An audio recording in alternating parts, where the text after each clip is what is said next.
सखी, ये कैसन बारात आइल बा हो? बाराती बा कि भिखमंगा के टोली आइल बा? न डीजे बा, न बाजा बा, न घोड़ा बा, न हाथी बा। लागत आई समधी भड़ुआ एक नंबर के फुचारी हवे, खाली बड़ बड़ बात करेले। हाँ ये सखी, लागत है इनकरा के फ्री के धोती कहीं से मिल गइल बा, वही पहन के आ गइल बारे। तो डीजे बाजा कहाँ से लोई है?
समधिया के मुंह कैसा लागता हो? हाँ ये सखी, ये मोटका समधी तो हमरा देख के आँख मारता हो। खाए के न रोजी तहरा रहे के ठिकान हो, दूसरा के धन कतो करे लगुमान हो। खाए के न रोजी तहरा रहे के ठिकान हो, मोछिए पकड़े ला तू के तना गुमान हो। घरवा से भुखले लाचार धरिया खैला हो समधी भड़ुआ, घरवा से भुखले ला भोर हड़िया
जीजा जी का हो?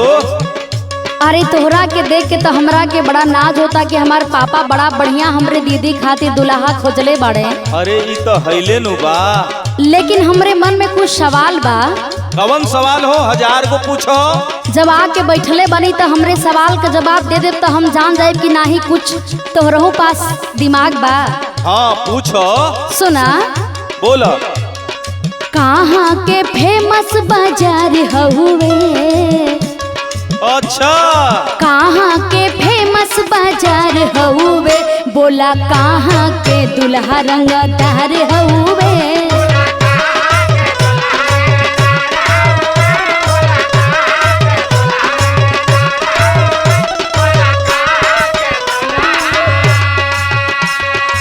अरे दादा हो दादा, सुना सुना ये हमार साली। बोला इहे सवाल बा।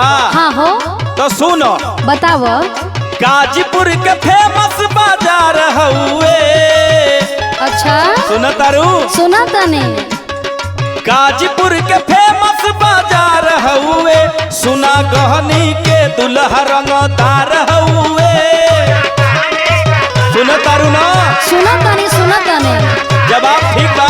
अरे एकदम बढ़िया बा।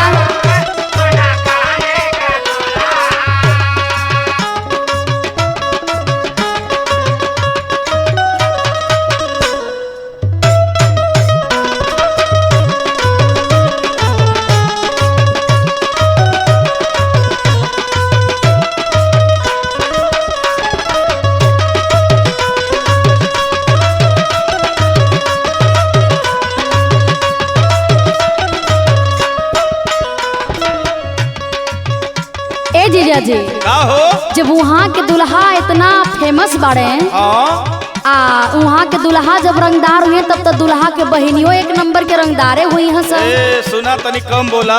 कौन नहीं बोलब, सुन ला हमार बात। अरे तू तो रंगदारे बाड़ू। अरे सुना सुना हम फेमस गांव के बात करतनी। अच्छा बोला। सुना कह। तोहार बहिनी यहाँ तीनों छिनार हो। अरे अरे अरे ई का बोला तारू हो? हाँ हो होश में बोला। सुन लो। उनकर जवानी यहाँ बाको चनार हो। सही बात ना जीजा? ए होश में रहा मैडम। सुन लो। बोला। तोहर बहिनी यहाँ तीनों छिनार हो। उनकर जवानी यहाँ बाको चनार हो। बोला कबो उ रखले भातार हउवे? एहू का जवाब सही सही दी हो। अरे होश में हो जा, नहीं तो ठीक ना पड़ी। बोला कबो उ रखले भातार हउवे? बोला कहाँ के दुल्हा रंगदार हउवे? बोला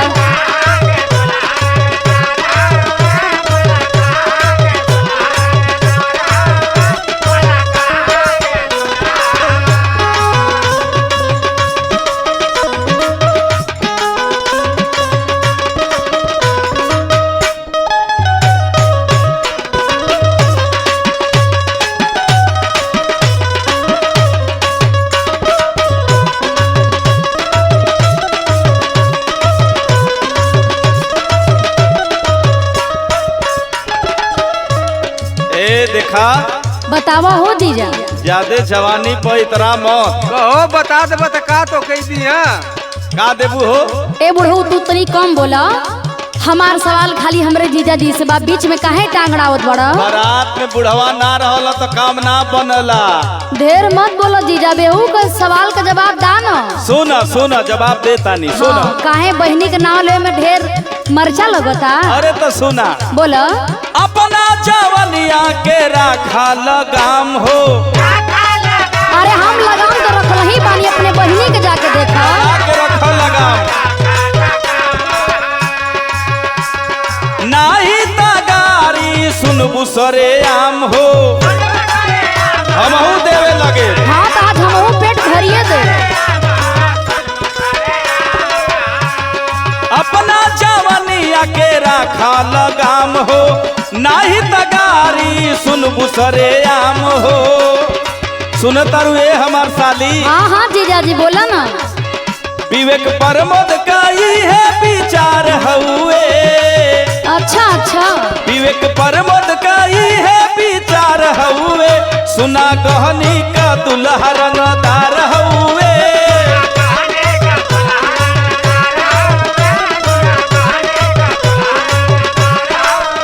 बोला कहाँ के दुल्हा रंगदार हउवे सुना कहनी का दुल्हा रंगदार हउए बोला कहाँ के दुल्हा रंगदार हउवे सुना कहनी का दुल्हा रंगदार हउए बोला कहाँ के दुल्हा रंगदार हउवे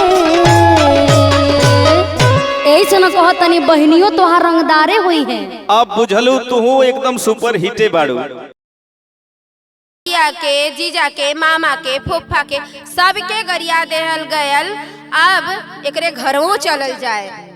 सही कहा तारू भौजी। एकरे माई बहन के भी थोड़ा बखान दिहल जाए। अरे हाँ हो, हम तो भुलाइए गल रहनी है। एकदम लपेट दे सही में। हाँ जवन चाची गनवा गावले तनी उहे गाओ तो। उहे वाला हाँ चलो ल इहो सुन ल कि जैसनी नहरा में काई और वैसन दुल्हा के माई सुनु दुल्हा रे। ये न गनवा। हाँ हो इहे। अच्छा चला सुनो। जैसन इनारा में काई वैसन दुल्हा के माई सुनु दुल्हा रे।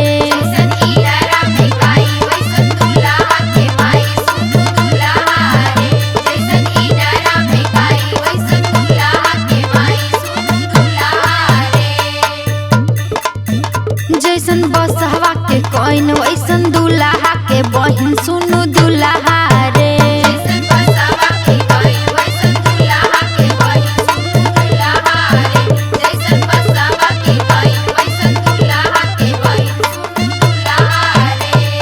सुनो ताड़ू।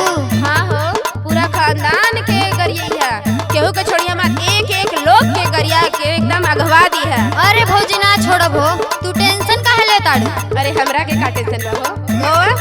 ल सुनो देसी अंदाज में सुनावा। जैसन पतहलो के बुआ वैसन दुल्हा के फुआ सुनु दुल्हा रे।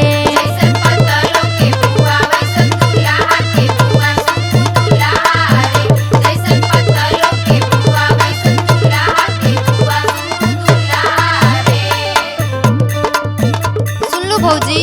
हाँ हो एकदम सही जात हो। सही जाती ना। हाँ अरे आगे आगे देखा सही जाए। हाँ हो दिखावत रहा देखा ना कुल बरतिया कैसे टुकुर टुकुर देखते बाटे। हाँ भौजी हम उहे देखतानी। जैसन अमहवा के चौकी वैसन दुल्हा के मौसी सुनु दुल्हा रे।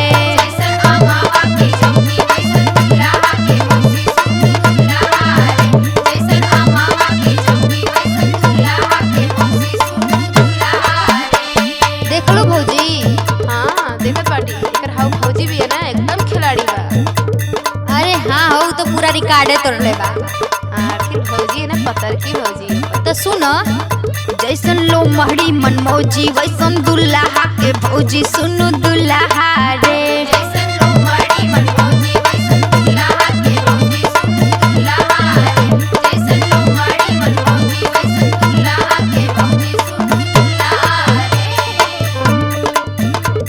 अभी इनकर चाची बाकी बाड़ी हो। हाँ हो चाची चाची पूरे गांव नाची। सही कहा तारू भौजी। हाँ हो तनी उन्हें लोग को नचा दिहल जाए। अरे सही पकड़ लो भौजी। सुना जैसन डोमिनिन के खाची वैसन दुल्हा के चाची सुनु दुल्हा रे।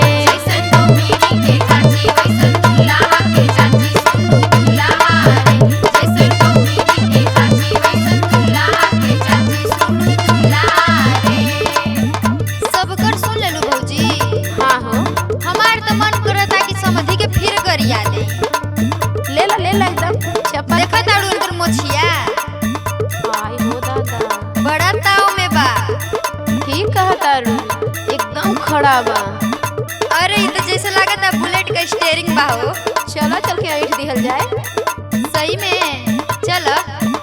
अरे आज इनके तो छोड़ल ना जाई, भर पेट गाड़ी देवल जाई। एकदम फुल का डब्बा हो जाए। तला सुनो जैसन कुकुरे का पोंछ वैसन समधि के मोछ सुनु दुल्हा रे। जैसन कुकुरे के पोंछ वैसन